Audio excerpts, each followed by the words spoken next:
बहू की नाई की दुकान। अब आप बोलेंगे कि महिलाएं नाई नहीं बल्कि ब्यूटिशियन बनती है, लेकिन हमारी शीतल बहू वो है अलग, क्योंकि वो बनी है नाई। वो नाई जो मर्दों के बाल काटता है। ये क्या है बहू, क्या ये नुक्कड़ में तुम शीशा लगाकर कुर्सी रखकर बैठ जाती हो? अरे ये नाई वाला काम करने की जरूरत क्या पड़ गई बहू?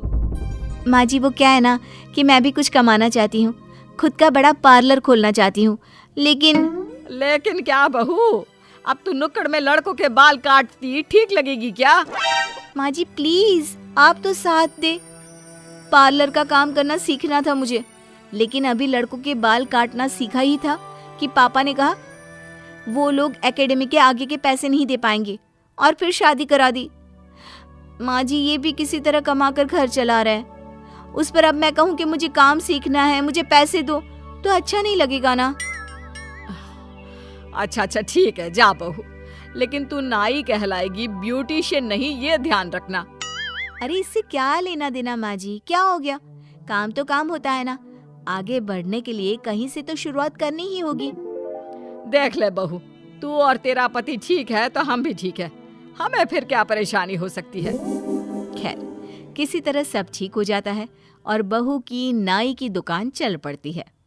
अरे क्या बात है शीतल, कल तो नुक्कड़ में तुम्हारी बहुत तारीफ हो रही थी। अच्छा क्या बात हो रही थी? वो रमेश है ना, वो बोल रहा था भाभी जी ने बाल काटा तो बिल्कुल हीरो स्टाइल में।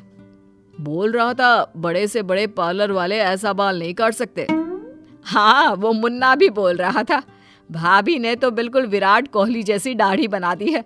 अब तो शादी के लिए भी लड़की वाले मान गए, अगले महीने शादी भी तय हो गई है उसकी। मुन्ना की शादी तो उसकी शक्ल के कारण कब से नहीं हो पा रही थी। अच्छा है ना माँ, कल दुकान थोड़ा जल्दी खोलना होगा, वो क्या है ना आज बहुत से लोग भीड़ लगाकर खड़े थे। अब क्या था, शीतल की दुकान चल पड़ती है। फिर एक रोज, बहू तू सारा दिन नाई की दुकान में वक्त दे रही है, अरे कब पार्लर का काम सीखेगी? खुद को किसी एकेडमी में डाल और कोशिश कर के आगे बढ़ और जो तू चाहती थी वो हासिल कर। हाँ माँ जी वो क्या है ना, कल कुछ लड़के आए थे ट्रेनिंग लेने के लिए, तो वहाँ मैंने ट्रेनिंग का काम भी शुरू कर दिया है। माँ जी अब नुक्कड़ से निकलकर बाजार में बड़ी दुकान लेनी होगी। ठीक है बहू, देख ले जो सही लगे। बहू अब बाजार में दुकान ले लेती है, घर को अच्छे से बनवाकर सजा देती है और रहन सहन में थोड़ा बदलाव भी आ जाता है, जिसे देखकर सबसे पहले जलते हैं पड़ोसी। ये नाई बहू ने अपना घर 2 तल्ला और बना लिया, अब तो धूप भी नहीं आती है। तो तू भी बनवा लेना, क्यों नहीं बनवा लेती? तू भी ऊपर वाला माला बनवा ले, फिर ऊपर जाकर धूप ले लेना, क्यों? हाँ लेकिन पैसे कहाँ हैं हम लोगों के पास? भाई इज्जतदार लोग हैं हम, कोई नाई नहीं है। पड़ोसियों की बात सास के कान तक भी जाती है, वो भी चकित हो जाती है। ये तो मैंने सोचा ही नहीं कि मेरी बहू नाई कहला रही है। बहू ने तो कहा था कि जल्दी से वो इस काम से पार्लर का काम सीख लेगी और लेडीज पार्लर खोल लेगी, लेकिन बहू ने तो उल्टा लड़कों को ट्रेनिंग देनी भी शुरू कर दी है। आज आए तो बात करती हूँ उससे। शाम को जब बहू नाई की दुकान बंद करके घर आती है तो सास का विकराल रूप सामने होता है। बहू अब बहुत हो गया, नहीं सहन होता अब मुझसे, पानी तो नाक के ऊपर चला गया है। अरे पर क्या हुआ माँ जी? ये लीजिए माँ जी, आज की कमाई के 10,000 रुपये, इसे आप अपनी अलमारी में रख लीजिए, वो कल ननद रानी आने वाली है ना, तो उन्हें दे देना। सास सब भूल जाती है कि वो बहू से किस बात पर लड़ने वाली थी।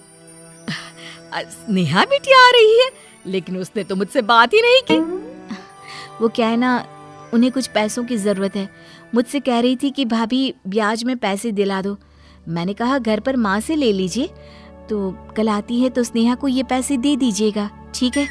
अरे जीती रहे बहू, जीती रहे, स्नेहा के लिए कितना सोचती है तू।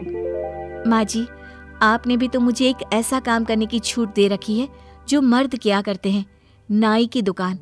सोचिए तो, मोहल्ले में बात होती होगी, गुस्सा तो आता ही होगा सुनकर, लेकिन आप तो समझदार हैं, जानती है कि घर मोहल्ले वालों से नहीं चलता है। क्यों? सास को समझ में आ जाता है कि उसे बहू से क्या कहना है क्या नहीं। हाँ बहू, और क्या, इतना तो दिमाग चलता है मेरा कि क्या बोलना है क्या नहीं। अरे अब बोल कर देखे ये मोहल्ले वाले ना, एक एक को मजा चखा दूंगी। चलती हूँ, पैसे रख दूँ, फिर चाय बनाती हूँ तेरे लिए। शाम को पति घर आता है तो मूड ऑफ होता है। क्या हो गया जी, सब ठीक है ना? क्या ठीक, 4 पैसे की नौकरी, लेकिन मालिक गालियां ऐसे सुनाता है जैसे मैनेजर ने ही कुत्ता पाला हो। गुस्सा ऐसा आता है कि लगता है कि तुरंत छोड़ दूं ये नौकरी, लेकिन तो छोड़ दीजिए ना। वैसे भी मेरा काम इतना चल रहा है कि शहर में अब नाम हो गया है। कुछ लड़कों को तो मैंने अपनी जैसा काम करना भी सिखा दिया है। आप एक ब्रांच खोल लो किसी और एरिया में। हाँ शीतल, ये आइडिया तो बहुत अच्छा है। एक तो मेरा काम होगा, ऊपर से यहाँ से तो ज्यादा ही कमाऊंगा। सास देख रही होती है कि कैसे बहू पूरे घर को संभाल रही है। माँ जी, आप क्या बोल रही थी? गुस्सा क्यों कर रही थी? तब क्या हुआ था? अरे नहीं नहीं, मैंने तो कुछ नहीं कहा। बात आई गई हो जाती है, लेकिन आसपास के लोग उन लोगों को फलता फूलता नहीं देख पाते। फिर एक रोज शीतल की बुआ सास, सुनो भाभी, आप लोगों की तो कोई इज्जत है नहीं, लेकिन हमारी तो है ना। अपनी बहू को बोलो ये नाईगिरी करनी छोड़ दे। अब तो सुना महेश भी नौकरी छोड़ रहा है, सही बात है क्या? सास कुछ नहीं कहती।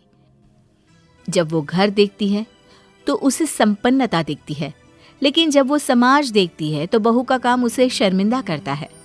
वो क्या करे? शीतल, नई दुकान भी अच्छी चल रही है।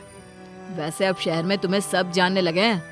हाँ, अब तो बेटा तुम भी देख सकते हो बिजनेस, तो बहू ना जाया करे दुकान। कम से कम ये नाई तो नहीं कहलाएगी ना, क्यों? वो क्या है ना, रिश्तेदार और पड़ोसी बहू को नाई नाई कहते हैं तो अच्छा नहीं लगता मुझे। सास के समझाने पर बहू दुकान जाना छोड़ देती है, लेकिन कुछ ही महीनों में हम लोगों का हाल फिर वही हो रहा है।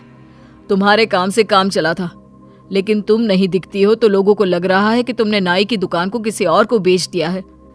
इस महीने तो दुकान का किराया भी नहीं निकलेगा, पैसे कहाँ से आएंगे? वो स्नेहा दीदी को 10,000 दिए थे, वो मांग लीजिए ना। मैंने तो सोचा ही नहीं था कि दीदी से पैसे कभी वापस लूंगी, लेकिन अब क्या करें? सास को समझ में आ जाता है कि बहू के काम से पूरा परिवार ठीक से चल रहा था। बहू मुझे माफ कर दे, मैं लोगों के कहने में आ गई। तेरा काम तेरी पहचान है और मुझे किसी से उसकी पहचान नहीं छीननी चाहिए।